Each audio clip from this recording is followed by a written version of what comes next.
Yung kanyang ano, yung office card. Sa kapatid ko dahil nagtatrabaho yung kapatid ko, yung sekretary rito ngayon na nawala raw yung kanyang kwan. Hindi, ginawa na naman ng panibagong ano. Ibig sabihin, yung 40s, sinangla. Sinangla. Ngayon, sinabi ni Bong na wala. Pero isinangla. So, nagsinungaling si Bong. Yan ay katotohanan o lang. Hindi, talaga totoo yun. Totoo yun.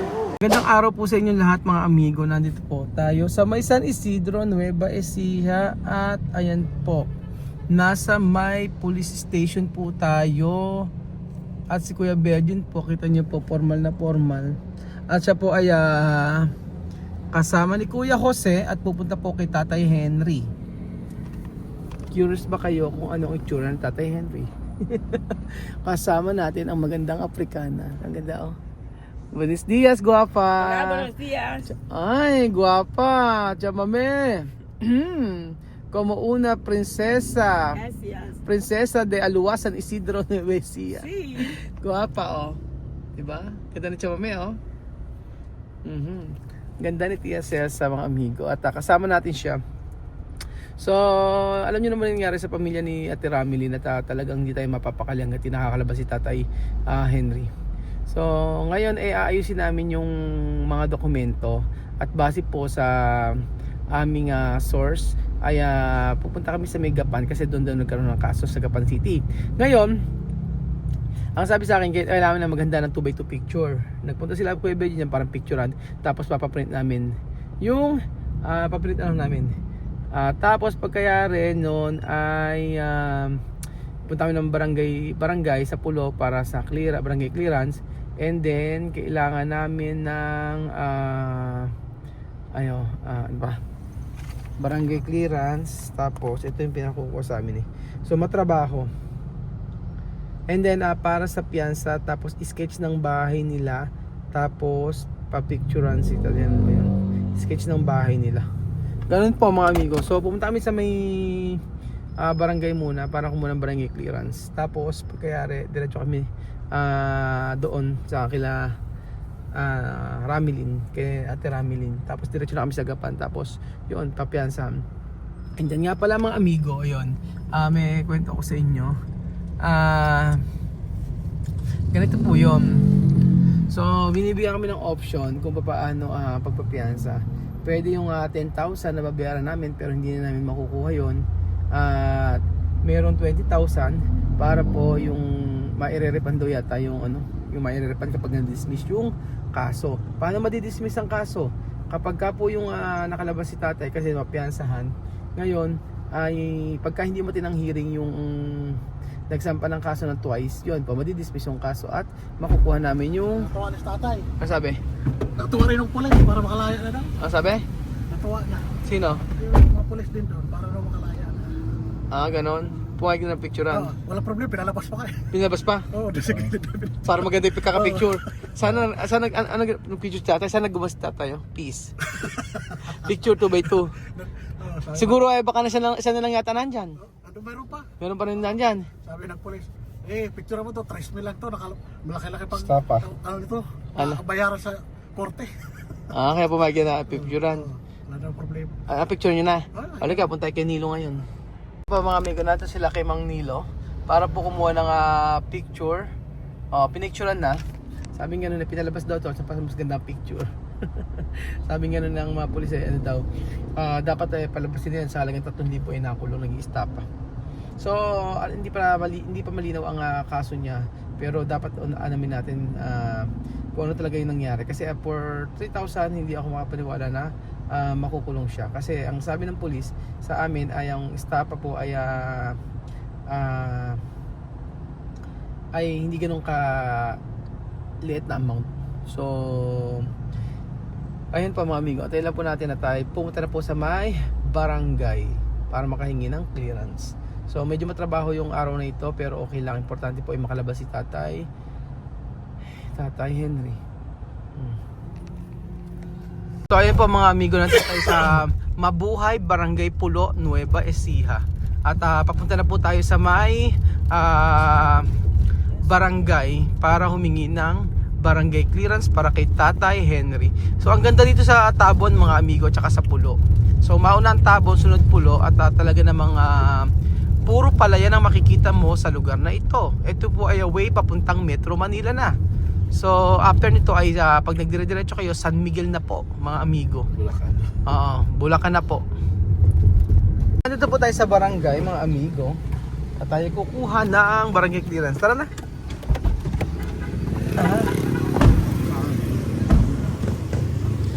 Ando po tayo sa barangay Pulo at si Chama may aura. Vamos sa barangay para karsel. Hindi ka na. Karsel. So ayan po mga amigo, kasama natin si Tia Celsa. At kukuha tayo ng barangay clearance. Bigyan sama tayo. Ayan, magandang araw po. So ayan, nandito si ito yung kanyang ID. Oo. Tapos kukuha tayo ng barangay clearance dito sa may Pulo. At syempre si Tia Celsa. Asan yung karsel dito? Dala niyo na yan. Chame. Beta na karsel. Ang ganda rin siya Celsa. Kompleto. Con zapatilla, todos. Guwapa. 21 anyos. Kasi nandito po tayo sa Barangay Pulo. Ano po yung tatay? Andito po tayo at andito po ang mga marites ng Pulo. Number 1 marites, marites 2, marites 3. O nga, kawawa kasi yung pamilya po. Kasi 6 ang anak. Yung 3 po hindi nakapagsasalita. Alam, hindi niyo po ba alam yung kaso na yon? Kay Kuya Bong? Hindi, ang ano, nanganak sa ospital. Oh, yun, totoo. 6 na taon na nakakaraan, 10 years. 2 years lang. Oh, Mali ang pagkakamarites nyo. sa patuloy sabi, Oo. pinapirma siya sa kuwan, nakatunayan. Na may utang. O, babayaran niya yung ganung pecha. Ang problema. Pero 3,000 lang po ang utang. Oo. Ngayon po tumubo na ng tumubo. Siyempre, Oo. Ganun po.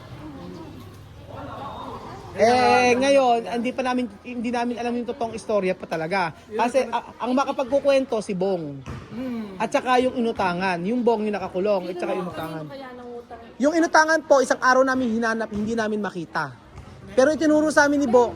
Yung utang naman niya, may kasulatan ba siya? Wala nga po kaming idea, hindi po malinaw yung kaso. Kaya pupunta kami sa Gapan para piyansahan. Pag nakalabas yung Bong, malalaman namin kung ano yung at saka may balita pa ako na kinuha yung kuwan ng porfish.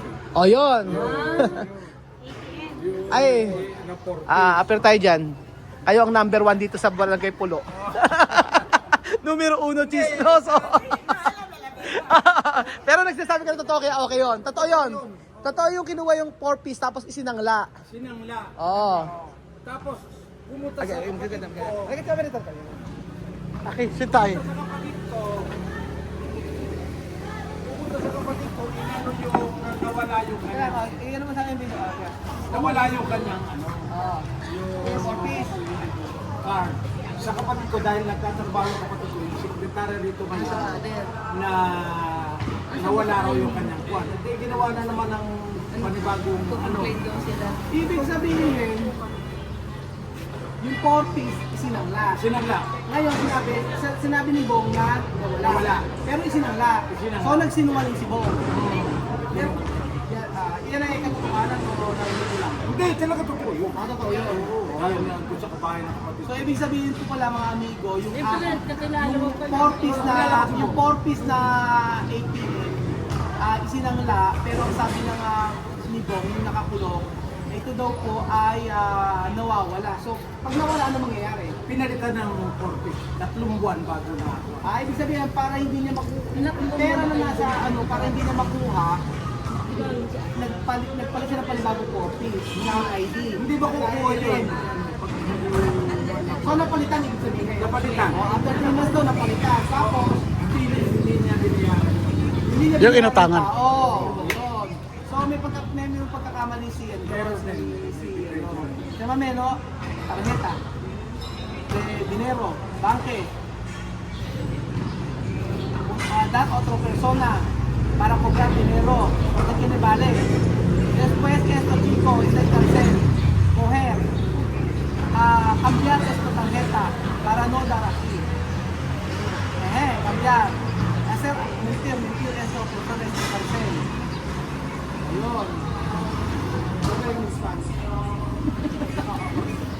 Mapi. yan. Mapi. Mape Spanish. Eh, Saudi yun. Mapipulus. Mapipulus. Galing ka ba Saudi? Matagal na. Matagal na. Konsehala yan. Ay, konsehala ba kayo? May konsehala ba tayong kasama? Ano pa kailang konsehala na to? Luis Francisco po. Ay, Francisco din ako. Francisco yan. Mag-aala kita. Malamang, taga-pulo ako. Sino? Ang lola ko, si Chayong. Mahino ka ba? Sino ang... Anak ko, ako nanay ako ni Mersing Pulis dati. Sa Oh, San Isidro. oo, ay kamag-anak kita. Magkamag-anak. Anak ako ni Unte. Nunte. Oo. Naku, nakatagpo. Bakit tayo naging magkamag-anak? Abay, Magkaanak yan. magkamag-anak kami sa ano, sa Francisco. Sa Francisco. Eh, sa Francisco. Si... Pareho siya ang kwento. Oo. Si Unte ang tatay ko. Oo, yung Yung tatay namatay mo, na pulis. namatay. Ang nanay ko si Mercy. Si Mercy. Si Mercy naman, kabatch ko yun, no, high school ako. Tapos, si tatay na, dahil kay ano, di ba? Di ko ako. Kaya di ko ang ko. Oo. Bukod talaga rito. Naku, tingnan mo, ano ka ni Francisco también. Kaya nga, Octane, ayun pa. si Luz Francisco. Sa susunod na botohan ako magiging Si Hazel, si Hazel. Si Hazel, ang mahalin niya yun kasi ng bayan. Saan talaga kayo? Ayun ang bahay namin, Dito lang? katabi ng kapila. Makita siguro kita. Bata pa po ako noon. Ang kamag-anak ko, sila, ang mga ano natin, si... Nya, Ayan. nya, Si Tasenya. Ayun. Tapos sila... Mag-anak ko kasi pala. ini, mag-anak Matutulungan tayo. ko. Dati ini. Oo. May kita ko. Kita mo, oo. Eh, namatay na naman. Wala ba si Tadora? Namatay na nga. Oo, namatay na. Kaya nga eh. Yung anak niya. Nabag na kami doon eh. Hindi na kita nakita. Malita bagay Hindi ko lang. bata pa po Oo, kami. malito ba tayo? Kaya alam ang problema. Ayun, kamag-anak ko pa pala. Ito po, nawawalan ka mag-anak. Tita Luz, ano ba? Makakuha ba kami ng barangay clearance? Hindi nga natin alam kung anong ano ba. Barangay clearance. Barangay clearance, ang purpose po, meron pong purpose na talaga yung purpose ng para sa paglaya niya. Ganun eh. Gusto na kasi si Bong, yung Bong na malapit dun sa Menuestra na nakakulong, tutulungan daw niya. Eh nakakulong nga dun sa Gapan. Ang kailangan nga lang daw ay barangay clearance para maipipiyansahan. Pipiyansahan nila. Anak rin nila sirang Unti. Unte. Kilala ko si Unte na Francisco. Pwede ka ba makasaglit sandali dito? Okay, makaw. Paano ba? Hindi po eh, yun lang daw ang kulang nilang sa requirement. Oo. Bibigyan ng clearance para lang daw sa Piyansa, oo. Ano ba ang kwento? Sabi, 6 na anak yata ano doon eh, paano? Paano tanong ako? Paano? Sabi kasi ni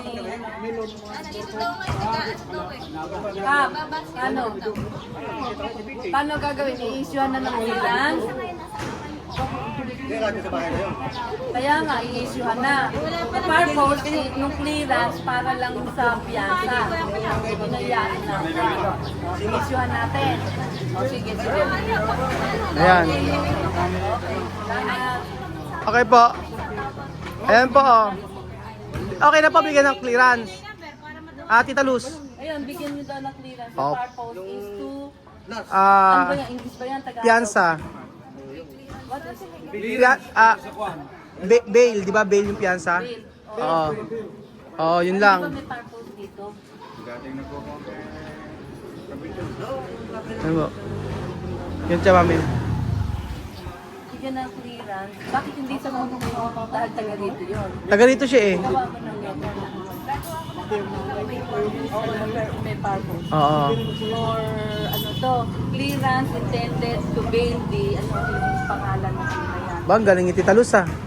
Dati ba ganyan ang ginagawa niyo? Taga-bigyan ng clearance? Ngayon pa lang ako naupo dito, diba na hindi ako Hindi, sa mga ibig sabihin, hindi kayo pumapasok sa barangay. ha? Hindi kayo pumapasok. Sa barangay, pero may nang-assign talaga. Akala ko po, hindi kayo pumapasok tapos sumasahod lang kayo. Akala ko sumasahod lang kayo. Hindi po pwede ganun, Tita Luz. Alam mo, oy, ako naging teacher ako. Ay, dito mo kayo dati? Yes, naging coordinator ako ng Nuestra Senora, yung Narsa sa principal. Ano, dati sa abroad? Nurse pa ako sa abroad. Alam mo pala titain niya, ang dami. Kasama kayo sa abroad dati?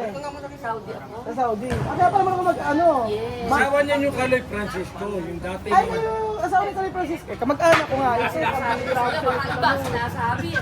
I-vlog mo yan na ano, nakita ko po yung kaisa-isang asawa ni Consihal Calor. Asawa pala ni Consihal Kaloy ito. Eh, di kamag-anak ko nga po. Kaya nga po. Di marunong ka mag-Arabic. Ano po ba yung walang pera? Ano yung salbahe, gano'n. Yakrabetik! Pag yun yung sasabi ng yakrabetik, hindi sumagutin mo. Kasi na kayo, ru. Diba, gano'n, no? Tsaka papaluin ka pa na ano nun. Oo, Eh, kabisado kasi nila yung mga... Noong time kasi na yun, yung panahon na yun, eh, nakikita sa ano, very, ano na, Ngayon, hindi na. Hindi na po ngayon, hindi na mahigpit. Hindi na mahigpit ngayon. Kaya nga po. tingnan mo nga, sabi ko sa pag-vlog, mag-donate ka dito sa barangay ng ano nun. Ang dami ko pong tinutulungan. Ayan sila, oh. Mga Afrikana, ininito dito. Oo, mga anak niya, daan sa Australia. Oh, private, with car, with bahay, with only food. Oh, diba? Oh, iba ang Francisco. Yabang. Hindi, Joke lang. sa totoo lang, Wala. nilunok ko ng mga bisita doon sa Facebook na napakagumawa ng boto. Oo, pero ngayon, lalo na sa kalumpit na yun, siya yung nagpa-ano doon, yung mga tao doon, yung may kalsada doon na Opo. panahon pa ni Mayor Magno yun, siya Eh tita, nung nanalo kayo bilang councilor, ano naman yung nagawa nyo? ano pa nagawa. Opo. Sabi, marami na kami nagawa dito na Magbigay kayo ng isang halimbawa. halimbawa. Halimbawa sa mga nakapagpaano kami dito, nakapagpababa kami ng tupad. Tupad. Yung mga para sa mahirap galing kay Senator. Eh ano po ba yung masasabi nyo yung, alam niyo po ba yung 4Ps? Ay, purpose. Ang 4Ps po, ano po masasabi niyo pag 4Ps daw po pagkakaibigan ng kapitan, ganyan nagiging kasama sa 4Ps? No. Hindi totoo. Hindi totoo yun. Depende sa siguro. depende sa barangay. Una, Di ba pero yun? ngayon, Kasama po ba kayo sa 4Ps? hindi. Hindi, basta may Ah, anak ka lang na ano yun. Nag-aaral. Anak na Eh, nag-aaral. kumbaga depende sa barangay siguro. Kasi meron akong balita na doon sa ibang part pagpa-member ng Nung una yun. Dito nung kasi, una. Nung una. Nung una. Ngayon eh, wala na. pagkakapitan, yung kamag-anak, yung gano'n. Sa Pilipino lang po ba ang 4Ps? Sa Pilipino lang po ba ang 4Ps? Eh paano po pag ibang lahi kagaya po nila kailangan ng I 4Ps? don't know, kung diyan nag-aaral, they can ano lang, sa scholarship naman maiyaan. Sa scholarship, kahit Ano foreigner. ba, college? Hindi, elementary po. Elementary. Eh, sa iba sa Wesleyan nag-aaral. Pag sa Wesleyan eh, pwede Private. ano ng sa private. Private, hindi pwede private. Okay. Private, kasi pagka-private, they can afford. Okay. Ngayon, kapag public, pwede niyong i-apply yan sa ano, sa Cabanatuan, I-apply sa sa mayor doon, Aba. kaya sa kay governor, Aba. dahil may mga scholarship na ino-offer sila Governor Mali, di ba may mga ano dito. Sa Kunggapan naman, kay Kung Aba. Emin, may mga scholarship. Eh ano po ba yung program nyo ngayon dito sa barangay? Marami, ayan, no? Nagba-basketball, ganyan po. Ay, sa mga sports naman. Sa sports naman yan. Dito naman yung mga vegetable, ano na yan. Yung magkatanim ng mga vegetable. Oo. Pero meron naman dito tumawag sa akin, isang taga, ano yun, hindi naman non-governmental ano siya. Inaano niya ako na magkaroon kami ng kababaihan. Ang purpose naman nun, yung ba mga non-profit organization yun na pwedeng magbigyan ng trabaho yung ibang mga nanay, yan yung bawa. Maganda yan, ano? Maganda. Kaya Oo. inaantay ko yung tawag niya nasa Manila siya. Nako, ang dami niyo palang nagawa dito sa Bagay Pulo, ano? Buti na lang kamag-anak kita. Buti ka na kami. Mga amigo, mabibigyan naman ko. Ano bigyan na po? Meron po kami. Ang sabi nga gano'n ano raw ba maitutulong ko dito sa barangay? Sabi gano'n ni Ate Liz. Sabi ko, yung pagtulong kay Kuya Henry, okay lang muna yun. Dahil lang yun ang kaya namin. So maganda naman ang barangay nila. Ang ganda ng ano nyo ang ganda ng ano nila, barangay nyo dito. Ang ganda ng may mga building, may mga projects sila dito. So ang maibibigay kong tulong ko ay sa mga tauhan na lang nila. For example po yan, si Tatay Henry, maipalaya natin. Ano na po? Yan. Ako maraming salamat. Sino magpipinok nito? Mentionado na, ikaw papilo ka mo na lang na alam niya. Aplikante. Itong aplikante siya na mismo to. Okay, siya na mismo to. Okay. Tambar. Basta kung hindi Isang mo na lang. Okay na yun. Tapos dito, birthplace, gender, case, code, cargo. Okay. Ano lang siya, ganyan lang. Okay na. Ano na lang ako. Oo. So, yun. May reason naman pala kung bakit siya nakulong. So, alamin pa natin, mga amigo, kung wala kasing linaw lahat. Kasi kwento lang ni Mang Bert, ganito. Kwento ng pamilya, ganito. Ang nakakaalam niyan, yung pinagkautangan at saka yung umutang. So, hindi pa namin nakakausap yung pinagkautangan. At hindi na mahalaga, ang importante po meron kami requirements para po makalabas. So ayun po mga amigo, antayin niyo po at kami po ay pupunta na sa may Gapan. Thank you so much po sa panonood ng video.